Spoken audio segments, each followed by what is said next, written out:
Kevin Jackson Radio Show. Welcome, everybody. Kevin Jackson here. It's the Kevin Jackson Show. Glad you're with me. KJRadio.com, 844-551-8255 if you want to reach us by phone. Lots going on, people.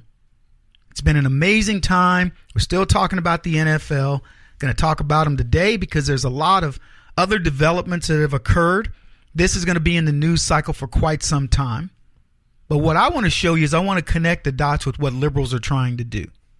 And I'm also going to tell you something that's going to break their little crooked hearts, but it isn't going to work. They have no way of winning this battle. They've been winning culture battles for decades, and you've been the loser every single time. Conservatism is this or that. They've pitted you against rich versus poor. You're all rich, aren't you? You all have toilets made of gold, and the streets on your block are paved with gold, and your tires never wear out on your car, right? I mean, we're all super rich, we conservatives. And you've got the world by the string. If you happen to be a white conservative, you go even further. You've got privilege that people don't even know. By the way, you're also racist, even if you don't know it. All these systems, these institutions and things that oppress black people are because of you. Not because of liberalism. It's just because the cities where all these things occur, where the black people are being beat up and killed and done whatever they claim by cops, are run by nothing but Democrats. Well, that's Donald Trump's fault. That's your fault. All the systems that they're fighting today. Oh, the universities aren't teaching enough black people about this, and we don't have enough black folks. Well, who owns that? Tell me.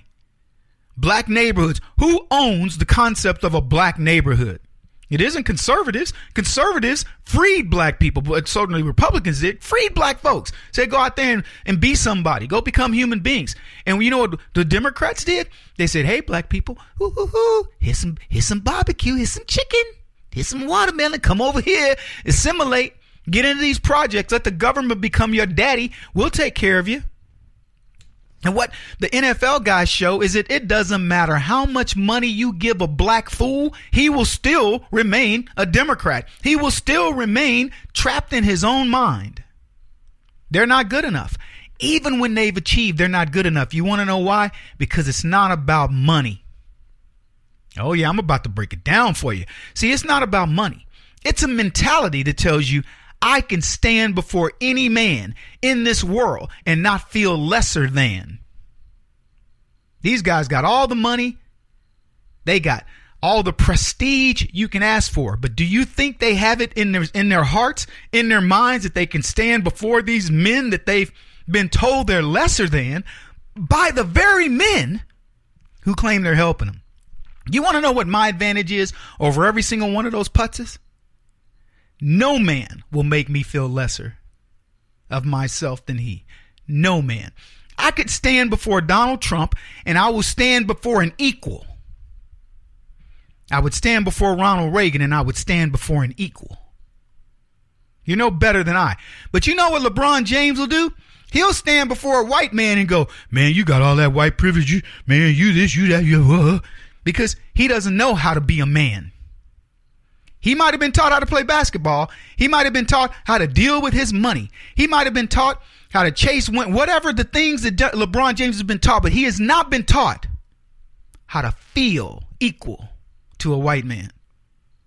And by the way, neither of these kids coming up, their resentment is they don't feel equal. Now ask yourself, how do you get to that kind of a mentality? You're a young black kid. You're growing up. Your parents are telling you things like, you know what, man, you can be anything you want to be, baby. You can be whatever you want to be, little man. Telling your daughter, you can be whatever, man. And then what happens? Those very same black people subject their kids to liberalism, progressivism, and progressivism says, well, y'all were slaves and stuff, and you can't get over slavery. And then the white man, well, he oppressed you. They don't even tell you it's the white man that's talking to them. The white man oppressed you, and next thing you know, well, you ever heard of a thing called white privilege? Yeah, by virtue of a birthright, that child over there has got an advantage over you. Really, Daddy? Yeah. I would never tell my kids that. In fact, I feel quite the opposite. I feel like, you know what? These doggone kids of mine got some genes. Man, whoa, you couldn't give them better genes. Smart mom, smart dad, come on. Really? Good athletes, good looking. Oh, I mean, come on now. I'm going to wait a minute, let you give it up. Come on. I'm doing my fingers. Come on, give it up. Okay, there we go. That's right. Good looking. You know, pretty much knows how to think. I think you guys realize that. What do you think you're going to tell me that I'm going to tell my kid? Well, you know, son, these white people, they going to keep their fingers on your, the foot on your neck and all that. And I don't know if you can achieve. Said nobody in my family ever. Shoot. My kids are brilliant. Wharton grad, my oldest son's going to he's talking about going to Harvard. I hope he doesn't. But he's Wharton grad, SMU grad, University of Texas grad, working at amazing companies. I'm not going to put their business out there, but they're good at what they do.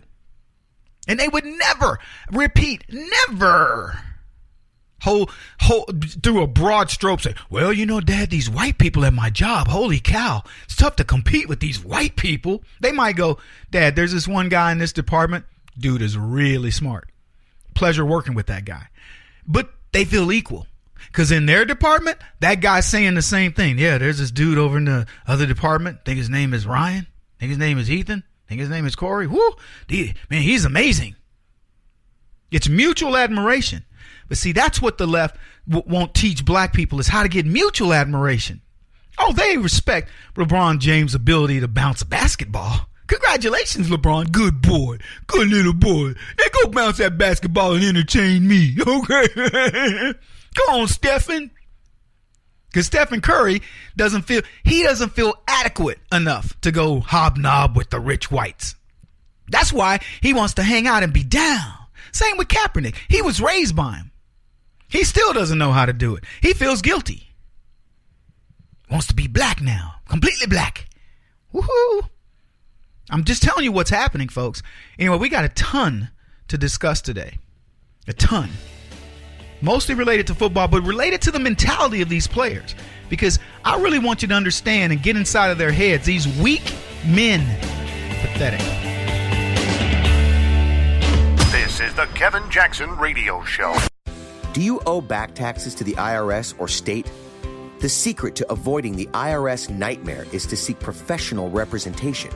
My friends at Security Tax Associates provide the most cost-effective and ethical representation in the industry while helping to avoid seizures, levies, and wage garnishments. Security Tax Associates is here to ensure that the appropriate steps are taken to permanently eliminate any possibility of future tax burdens once and for all. For a free, no-obligation consultation, contact Security Tax Associates, 844-779-4177. That's 844-779-4177. 844-779-4177. Or visit them at securitytaxassociates.com.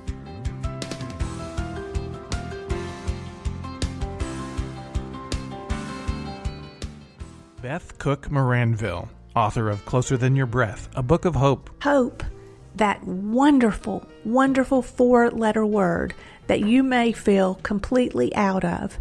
I wrote this book to give you great hope. It's not too late. If fetal position is an all too familiar place for you, I understand. If the next 60 seconds are too long, this book is for you. Wherever you are right now, whether you're dealing with divorce or death or sickness, take hope. You are going to make it through this pain. Don't roll your eyes.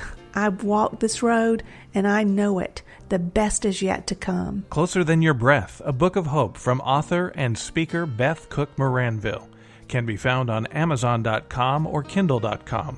For more information, visit closerthanyourBreath.com or on Facebook at Closer Than Your Breath.